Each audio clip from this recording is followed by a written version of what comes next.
Hello friends, कैसे हैं आप सभी। आई होप आप सभी बहुत अच्छे होंगे। आज मैं आपको बताने वाली हूँ what is the secret of happiness, एक अमेजिंग सी स्टोरी के साथ। बहुत पुरानी बात है, किसी गांव में एक बहुत ही महान ऋषि रहा करते थे। वह दिमाग से अधिक बुद्धिमानी थे। साथ में ही वह कोई भी गांव वाला उनसे कोई प्रश्न पूछता तो वह प्रश्न का हल बहुत ही विचित्र तरीके से बताया करते थे। उसका हल बहुत ही अलग तरीके से बताया करते थे, जिससे गांव वाले उनसे बहुत ही प्रभावित हुआ करते थे। एक व्यक्ति एक दिन महाराज के पास आया और महाराज से कहने लगा कि महाराज, मैं अपनी जीवन से बहुत ही दुखी हूँ। मुझे ये जीवन ही नहीं जीना, क्योंकि खुशी नाम की तो कोई चीज ही नहीं है। मुझे आप बताइए कि what is the secret of happiness. अगर मैं किसान के घर काम करने जाता हूँ तो मुझे वो किसान तरह तरह की बातें सुनाता है। अगर मैं घर में आता हूँ तो मेरी पत्नी मेरे सामने गरीबी का रोना रख देती है, तो मैं हर तरफ से दुखी ही हूँ। मुझे हैप्पी रहने का कोई तरीका बताइए महाराज। महाराज ने उसको एक पत्थर दे दिया उसके हाथ में और उसे जंगल में ले जाने लगे। वह व्यक्ति कुछ ना समझा और महाराज के साथ चल दिया। थोड़ी ही देर जाने के बाद उस व्यक्ति का हाथ दुखने लगा, क्योंकि उसके हाथ में बहुत ही बड़ा पत्थर था। वह नीचे रखने की सोचने लगा, लेकिन उसने नीचे नहीं रखा और वह चुपचाप फिर भी महाराज के साथ चलता रहा। 1 घंटे बाद उसका हाथ बहुत ही तेज दुखने लगा और उसने पत्थर को तुरंत ही नीचे रख दिया और महाराज की तरफ देखने लगा। तब महाराज ने उससे कहा, क्या हुआ, तुम्हें हाथ दर्द होने लगा तुम्हारा? उस व्यक्ति ने कहा, जी महाराज, मेरा हाथ बहुत जोर से दुखने लगा, इसलिए मैंने उस पत्थर को नीचे रख दिया और अब मैं बहुत ही रिलैक्स हूँ। अब मेरा हाथ बिल्कुल भी दुख नहीं रहा है। तभी महाराज ने कहा कि यही है खुश रहने का राज, मतलब यही है सीक्रेट ऑफ द हैप्पीनेस। वह व्यक्ति कुछ समझा नहीं। वह व्यक्ति महाराज से पूछने लगा कि महाराज, ये क्या हो सकता है? इस पत्थर से मैं कैसे समझूं कि what is the secret of happiness?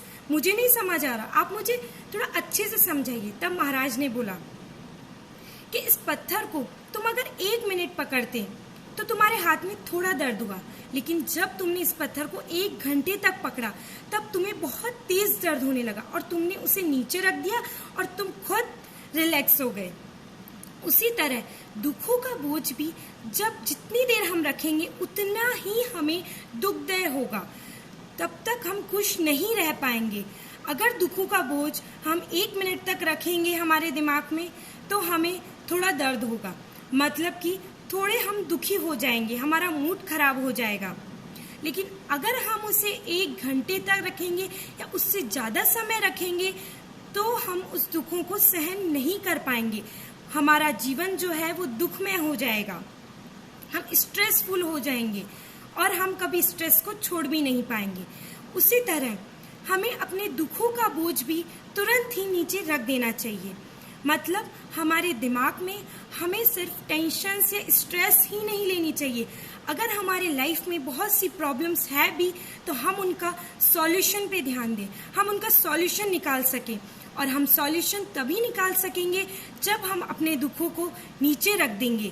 Means हम अपने दुखों का बोझ बिल्कुल नहीं लेंगे और हम अपने दुखों का बोझ जब हम नीचे रख देंगे तो हम अपने लाइफ में हैप्पीनेस को ला सकेंगे। जब हमारे माइंड में हैप्पीनेस होगी तभी हम कुछ पॉजिटिव सोच सकेंगे, कुछ क्रिएटिव सोच सकेंगे, और जब हम पॉजिटिव सोच सकेंगे तभी हमारे पास प्रॉब्लम्स का हल भी निकल कर आएगा।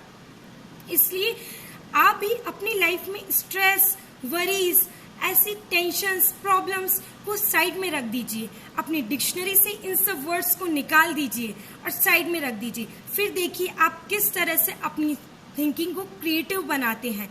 साथ ही आपके पास क्रिएटिव बनाना कुछ अपना टैलेंट बाहर निकालना नहीं होता है। क्रिएटिव का मीन्स ये भी होता है कि आप कितना जल्दी अपने प्रॉब्लम्स से बाहर निकल सकते हैं और उनके सॉल्यूशंस में क्रिएटिविटी ला सकते हैं। मतलब आपके पास एक प्रॉब्लम्स के कितने सॉल्यूशंस हैं, इसका मतलब होता है क्रिएटिविटी। तो मैं आपसे उम्मीद रखती हूँ कि आज से आप भी स्ट्रेस, टेंशन्स को नीचे रख देंगे और अपनी लाइफ में हैप्पीनेस को भर देंगे। तो यही था मेरा the top secret of happiness. Thank you so much.